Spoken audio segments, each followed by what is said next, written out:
and happy, spooky, scary Friday the 13th. I'm kind of here, but I'm kind of not here. It's been a long couple of weeks, but I've got I got my medicine, so we're good. We're really happy to have our good friend Brian here. But before we get into the scary data on I can't even think of what the hell we're talking about. Nightmare on Data Street. See, there we go. Tim, why don't you come on up and say hello? How are you? All the fun things. Let's do that. I'm up. All right. Tim Schnur, Inquisitive IT. I focus on high net worth individuals, retirees, individual cybersecurity. So MSPs, if you have customers that are too small for you to deal with, I probably have a plan for them. But excited for this week's episode. And I can't wait to pepper Brian with some questions. So Jesse. Oh, well, there we go. Hey, everyone. Jesse Miller, founder of Power PSA Consulting and creator of the PowerGrid vCISO system. We help you scale your vCISO programs and do it profitably. Oh, that was quick and easy. All right, Brian, you're up. Hey, everybody. Super excited to be on the call here today. Brian Blakley came up in the 90s, much in the engineer ranks, got bit hard by that entrepreneurial bug in 1999. Built, grew, sold, exited several IT managed service providers. In 2017, started a fractional CISO compliance readiness business. Sold that in 22. During that time, I was also, for about 4 years, full-time CISO for a fintech company that processed about $50 billion a year of online transactions. So we were getting hit all the time, but just built a bunch of security programs and privacy programs, mostly for private equity companies that are looking to de-risk their portfolio. They're in highly regulated environments, oftentimes, so compliance is a given, and oftentimes in the flow of contract reviews. And so that's what I'm excited to share with you today, is especially from an MSP perspective, there's gold nuggets in those contracts and agreements. And I'm going to do a show and tell here shortly and point out some of the stuff that your clients are agreeing to in their contracts with their customers. So that would be the scope. So excited to kind of go through some of that today. Thanks, Brian. And obviously, Tim Golden, founder and CEO of Compliance Scorecard, where we help you and your MSP have the risk conversation with your customers. I'm going to hopefully allow Mr. Schnur and Jesse and Brian to kind of lead this conversation, because I am still sick as a dog from this, just getting back from Can IT. But yeah, we're really excited. Feel free to jump in and ask your questions and all the fun things in the comments. And yeah, let's dive right in, my friends. Tim, how's the temperature? Did it come down? Are you? I saw the medicine. Truth be told, I just woke up like 4 minutes before this. Yeah. So common, though. He does take little cat naps during the day. So. Yeah. Last I checked, it was like 100.5. So yeah. Wow. Yeah. And those things lie. They're always low. You ever notice that? It's always, that means you're like 101 point something. I mean, it's interesting because probably 9 times out of 10 I wind up with some kind of sinus infection. It is not COVID. I took a COVID test, so it's not COVID. But I traveled all of July, and I was fine. I go to Canada for a couple of days. I come home, I'm sick as a dog. And damn Canucks. Yeah. Too much fresh air. Yeah, maybe too much. And Brian, I put a comment out there. I had to ask on your medals. I mean, are those all marathons, or is a little mix there? Yeah. So what they are, and all my millennial friends out there will appreciate this. They're participant trophies, right? Everybody gets one if you finish, right? And there's no record times there, but I've done 4 full marathons and a bunch more than I can count of half marathons. My running days are over, but my wife and I love to walk, and I'm on the 3rd month of rucking now, which I really enjoy adding that to the walk a couple times a week. Yeah, I've seen that from very nice. Lance Armstrong, Joe Rogan, like they walk around. What's like a Peter Attia, like he's the health guy. Weird looks. It looks like a bulletproof vest. Yeah, they're like, I'm gonna go walk around with some weight on my body. Yeah. It's good to build Someone up asked the resistance and little strength training too. He's back there. He's dead to the world. I Look at him. Upside down, playing dead, big question. Waving as you asked. Yeah. But So Brian, really excited to get into this today. So why don't you maybe just set the stage for our audience and talk about, you said there's gold nuggets, but dig into that a little bit. Tell us about what that means. Yeah. So what I mean by that, and first let's frame this because it can get confusing because we're not talking about the MSP's contract with their client. Get that out of our head. The scope of what I really want to talk about, where the nuggets are, is as an MSP, we have clients. Our clients sign contracts with their customers.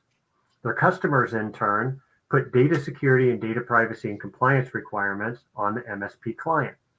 Now, do we all think it would be important to know what our clients are agreeing to in terms of data security, data privacy, and their contracts with their customers? Do you think that there'd be value in understanding that and aligning to that? yeah, It's somewhat rhetorical, but we miss it all the time. MSPs, when they do risk assessments, they'll tend to jump right to the technical controls, right? Yeah. They've got their control list and they go, do you have MFA? Check. Does it have implemented? Yeah. Right. What's the impact? Right. But they forget, and even the ones that are compliance compliance mindset, they automatically go compliance to a framework. Okay.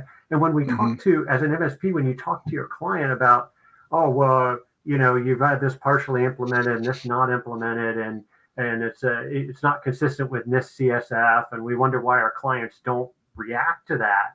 It's because it's not in context, right? It's not in a way that they can understand. Whereas if we can sample during a risk assessment as an MSP, if I can sample my clients' customer contracts that they've entered into, especially our clients that are B2B focused, there is a gold mine. And we're going to go through, I'm going to do a show and tell on 2 agreements. And this is something too, if you have a vCISO service, this is one of these elements or threads that make you sticky with your client.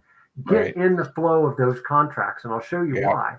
You want to be in that flow, not where you're providing legal advice, but where you're able to weigh in and saying, hey, there's data security and data privacy requirements in here that we don't have the right tools, people, process implemented to support that.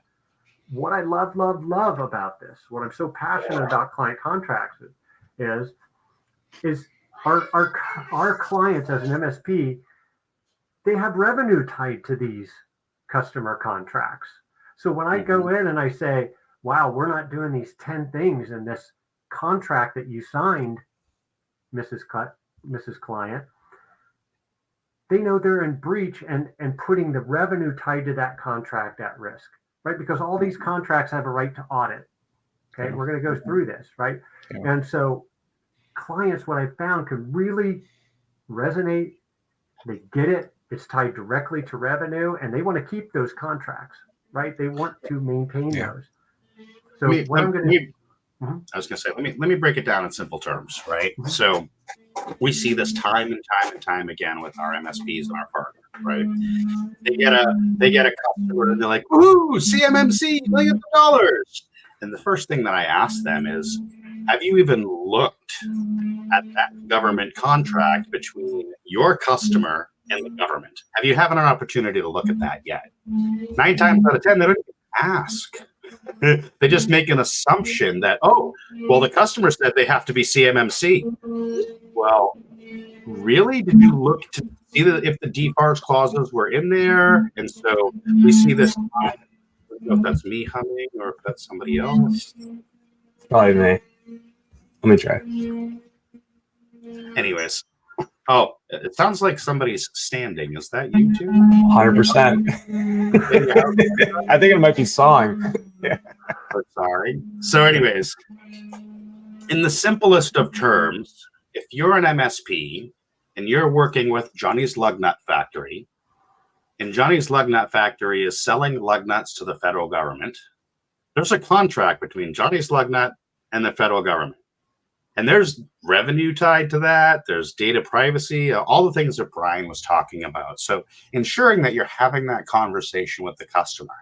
What I hear from my MSPs all the time is, well, that's just weird for me to ask. It feels funny for me to ask. Why should I ask that? So Brian, maybe you could talk a little bit about that portion of the conversation. Yeah. Or yeah. they do ask and the customer's like, you don't need to see that. Yeah. And so oftentimes what I'll do is I'll just do the ask. Hey, I want to make sure that the security products, services, solutions we have align and are consistent and support the agreements that you have with your customers. So that's what I'll ask the client.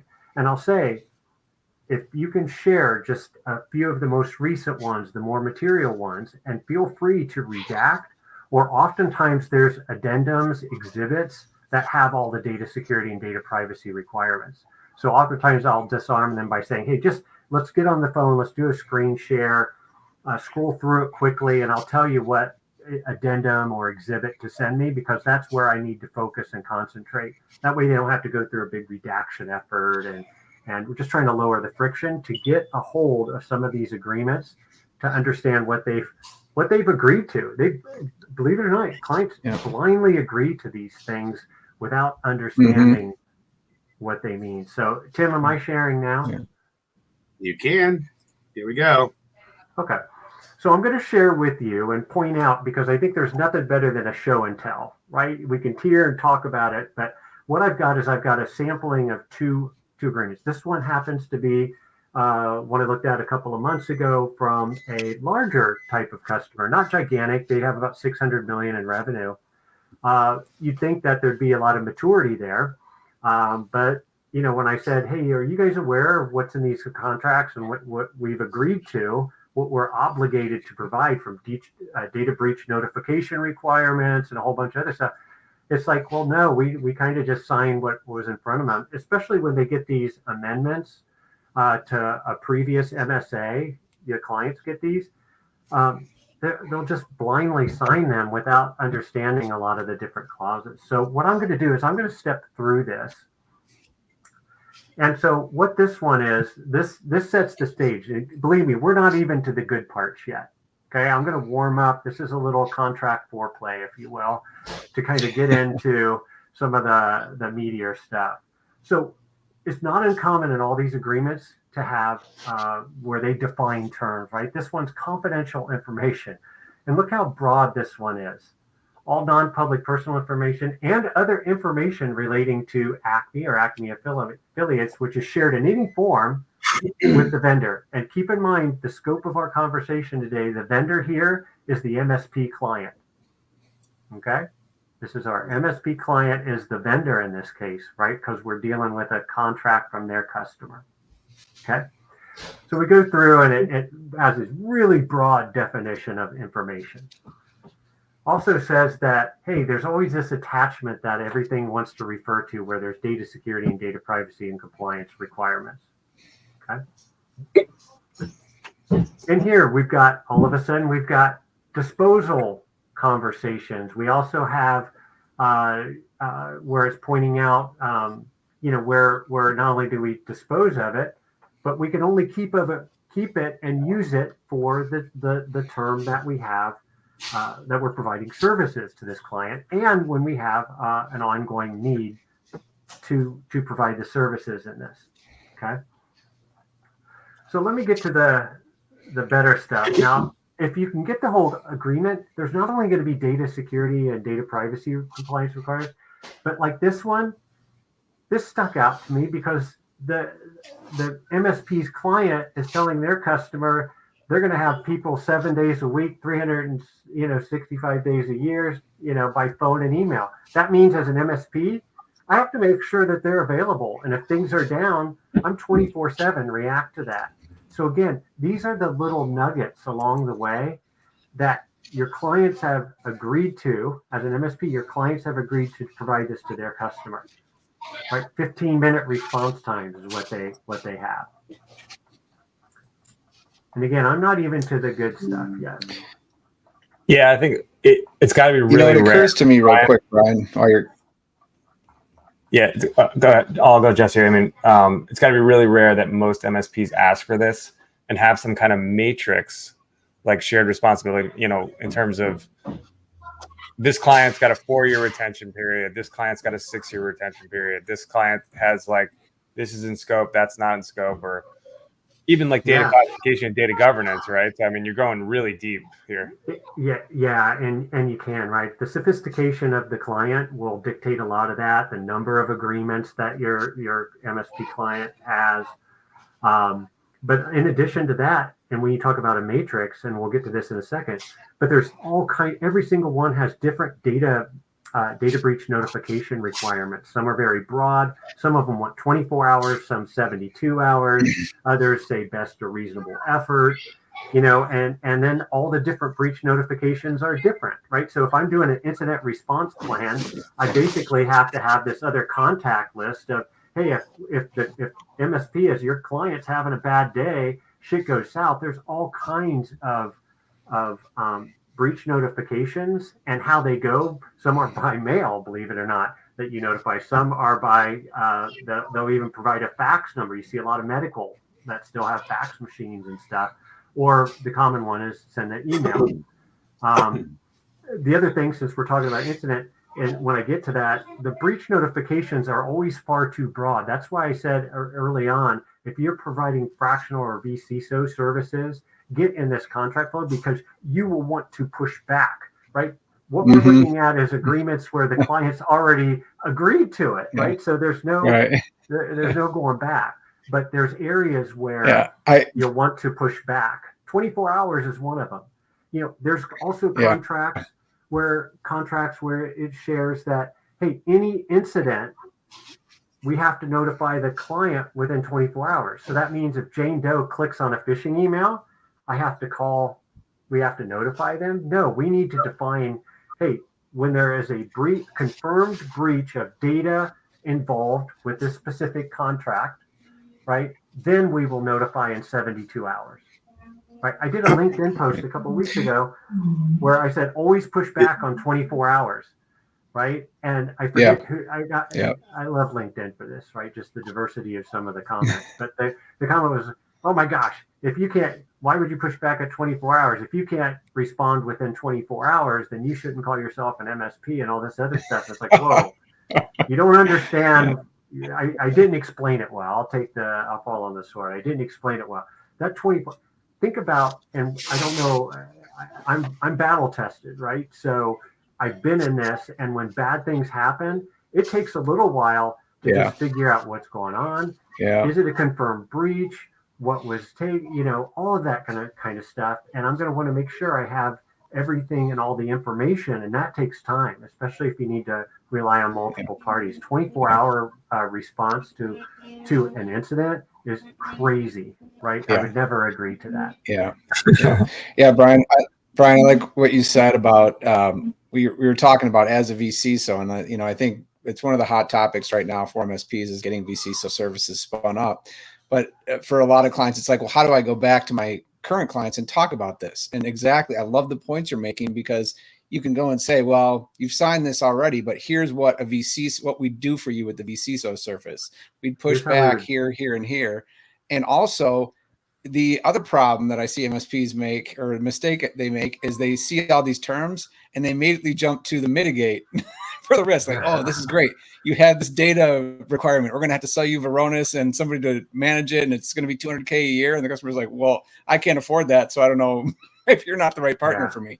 Where we should start is the avoid, transfer. Can we avoid, transfer, or accept? And then if we can't do any of those things and stay within our risk tolerance, then we mitigate, right? And these are inputs into the risk assessment, and you nailed it, Jesse. These are things that if you're not considering the promises your clients have made to their customers, you're missing, I think, material risks. And with risk as an MSP, sometimes that does translate into opportunity, right? Tools and things, but you're having a different conversation with your client. That is a much different conversation that the business can react to, versus talking about a bazillion critical vulnerabilities and jumping up and down saying fix it. Right. So I'll get back to here, but we're going to hit some of these one of the things I want to call out here, it's the number one thing I'm seeing in contracts in the last, I'd say 18 months to 2 years, is anybody heard of AI, right? So what your MSPs, just know this, what your clients think that they have amassed 30 years of data that they can do anything they want with, okay? These contracts, and I'll point them out in specific areas, as an MSP, your clients don't own that data, right? It's a work product that's part of these contracts, okay? You'll see it's very clear in these contracts that that as an MSP, your client is the one that is obligated to provide. If you're going to use the data, in other words, your MSP as your client is not the data owner. Okay, you can't do whatever you want. And if you want to do something with the data, and I'll point these out, it's very clear, you have to get the permission of the data owner, which is not you. Okay, so what's happening a lot is they're saying, oh, we've got 30 years of data, let's ML and AI it and put it up there, but they're doing it without permission. Okay, they don't own the data. They're supposed to get permission, and even when they have permission, it has to be de-identified and or aggregated information. Right? Microsoft Copilot, we're just going to turn this on. No big deal, right? Yeah, and it's great, but you're using the data for a purpose other than what the contract allows you to do. Yep. And you shouldn't even really have it, because data lifecycle management and data retention, remember the earlier provision in this contract that said you only use the data for as long as you need it to service this agreement. Otherwise, it needs to be destroyed. Or if there's a legal requirement to keep it, or whatever your normal retention schedule is. So this is it. I mean, you can only, this right here saying you can only process information. And let me go back up here. Here's processing, which means virtually everything under the sun that you can do to data, right? If you're doing that, you can only do it to carry out your obligations of this agreement. That's where we get into, you can't just AI 30 years worth of your data without getting permission. This is another area where you push back politely and say, hey, we want the right to use it for internal operations, Power BI, business intelligence, data analytics, that kind of thing to improve service or something along those lines. But there's areas where we need to start pushing back there. And again, this is saying, hey, the MSP's client's customer has exclusive authority to determine what you can do with processing of the information. Now we get into, need to know. So Brian, I know when I had my MSP, or I was at the MSP, let me make sure I'm saying that appropriately. One of the things that we always had to deal with was RUDA, right? Restricted use data agreements, right? We would always have to get, I remember one instance where it was so well defined with the customer that it actually talked about, we would bring you the CD of the data on Monday morning at 9 o'clock. You could only access that CD of data on a computer that was not internet connected. I mean, it was very, very stringent on, hey, we're going to give you a disk of all the data, but you can only touch that data between 10 and 10:01 on one day. It was really, really stringent. And, if I hadn't asked that question, if I hadn't talked with the project director about what are you doing, what's this RUDA, what's this restricted use data agreement, the thing would have been willy-nilly. We would have been breach of contract. They could have lost millions of dollars. We had to build a special computer just for them to be able to access the data on that CD and buy a crushing service that would, chop up the CD. Yeah. It was really interesting on you should be asking about this stuff. You know what? Your customers might be reluctant to give it to you, but really being able to push back and say, listen, we want to do what's best, right? We don't want you to be a material breach contract. Yeah, and that's exactly where we're going with this, Tim. Is now we're getting into some more specifics, and there's going to be some real nuggets here. So you're going to want to lean in on these